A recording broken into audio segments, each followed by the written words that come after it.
Good morning, or afternoon, or evening. So, listen, today's activity is going to be all about like being happy right where you are right now. Sometimes it's really hard, like when things are going on that we don't like, that we want to be upset, but we have to find, I don't say have to, but it's more useful if we find ways to be happy where we are. And part of that requires us to go to what I call our happy space or your happy place. And it sounds so silly, like, what do you mean your happy place? Like, in your brain, where do you go when you need to like chill out and relax in your mind? So, for this activity that I'm going to start right here, I'm in one of my happy places. So, some of you, most of you don't know, but there was a period of time where I had surgery and I had to spend nearly 3 months in my house. 2 of those months, I was not like really allowed to walk that much because I had surgery on my ankle. So I spent a lot of time in my bed. So I am coming to you live from my bed with my happy things. So this, so when this activity, like part of my happy things and happy space is in this space. So I usually get my favorite blanket. This is before weighted blankets were weighted blanket things, but my mom made this for me. And then I have this blanket that my great grandmother made. It wasn't directly for me, but when she was living, I remember always looking at it and wanting to touch it. And it has all of my favorite colors: pink, blue, and white. And there's the light blue. Anyways, so usually these things are around me when I need to like zone and get into my happy space.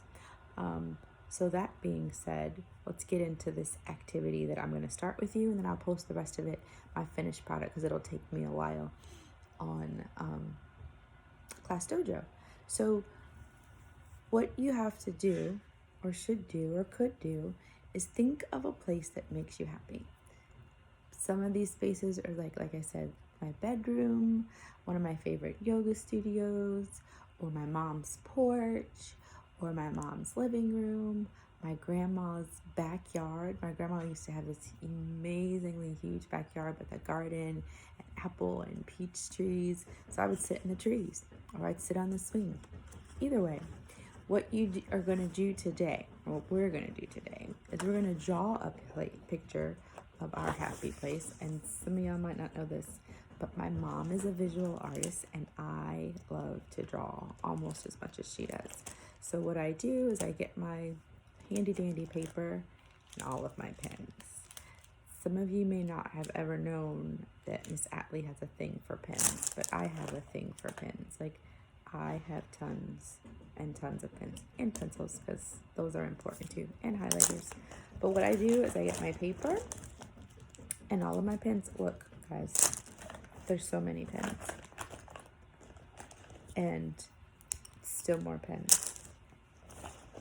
Some people like pens, some people like crayons, some people like pencils or colored pencils. I prefer all of them. Look, I even have a dry erase marker in here because you just never know when you're going to need it. All right, I think I'm at the end of my pen draw. Yes. So I get my paper and all my pens, and then I decide which image I want to draw. And truthfully, it's okay if it's a combination of them. So if I like to doodle. So doodling is like taking, I'm sure you've learned this in art class, taking several different images and putting them together. So I'm going to doodle my happy place. And you can do this however you want, however you feel. But the point is to create an image that you can start to go back to. And so with this image, what you can do is you can take a picture of it and keep it on your phone so you can go back and remind yourself of it. Me, I'm going to post mine in my bedroom as my happy place, and I'm going to take a picture of it so I can go back to it in my phone. Likewise, you can decide that, nope, I just want to remember it in my brain. And sometimes drawing things out or writing things out helps us to remember things a lot better. So I'm going to get started on mine here. And look for my post of my finished product on Class Dojo. So I hope that today that you have some time to think about what your happy place is, put it on paper, and reflect on it and use it. So when you're in those moments when you're a little bit frustrated or sad, go into your mind to your happy place. Just take a moment, sit there, think about it, reflect on what in that space makes you happy, and then take it a little bit further. What of those things can you put your hands on now? Or what can you get to now? So for example, I like my mom's porch because it's outside, right? So when I'm a little frustrated, sometimes I just go outside and I imagine I'm on my mom's porch, or I imagine I'm in my grandma and my grandpa's backyard.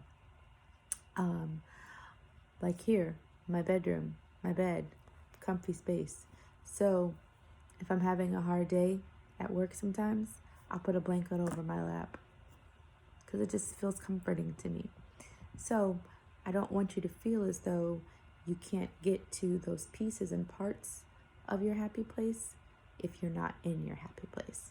So once again, take some time to reflect, think about what your happy place is, draw it, write it, put it on a piece of paper as a visual for yourself. And then remember that you can always go to that happy place in your heart, in your mind, and wherever you are, there's always a piece of that happy place that you can find right where you are. I love you guys a billions and a bunches.